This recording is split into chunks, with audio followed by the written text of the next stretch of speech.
है कि फायरिंग के ऑर्डर हुए हैं, लोग हट जाए, इस तरह की कोई अपील की गई थी? हाँ, मैंने की थी।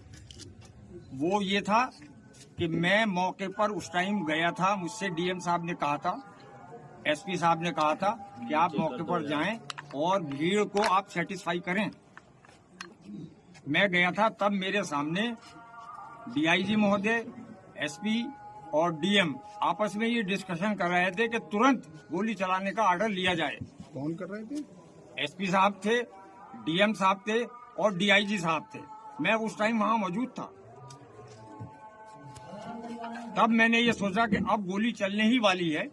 मैंने पब्लिक से अपील की, बहुत ज्यादा अपील की, वहां पहुंचकर भी अपील की, लेकिन 75% लोग वापस चले गए। कुछ लोग यही सोचते रहे कि खुदाई अभी भी जारी है, ये खुदाई क्यों हो रही है।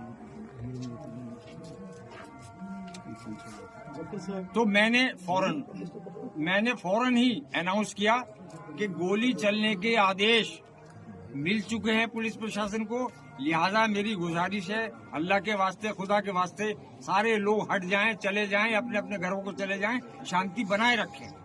उसके बावजूद भी कुछ लोग वहां ये जानने के लिए रहे कि क्या वाकई में जामा मस्जिद की खुदाई हो रही, और किसी लिए नहीं, इसलिए। लेकिन खुदाई की अफवाह किसने फैलाई? जी, खुदाई की अफवाह किसने फैलाई? खुदाई की अफवाह इसलिए फैली कि वो पानी जब चारों तरफ चला तो पब्लिक में ये अफवाह हो गई, ये भ्रम हो गया, ये हो गया कि खुदाई चल रही है इसलिए ये पानी आ रहा, क्योंकि वो पानी आने का कोई टाइप था नहीं। अंदर से लगातार अनाउंसमेंट भी हो रही है और उसके बाद भी अफवाह फैल रही है, तो ये तो कहीं ना कहीं आप लोगों की कमियां रही ना?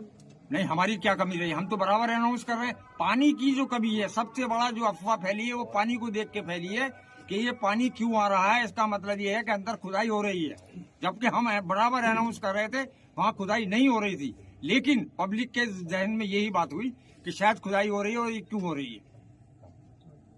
जैसे सरदार, पुलिस का तो ये मानना है कि गोली जो है पुलिस ने नहीं, पब्लिक में ही चली है। ये कहना बिल्कुल गलत है पुलिस का, ये कहना बिल्कुल गलत है। पुलिस गोली हमारे सामने चला रही थी, मैं मौके पे मौजूद था। पब्लिक की तरफ से मेरे सामने कोई गोली नहीं आई।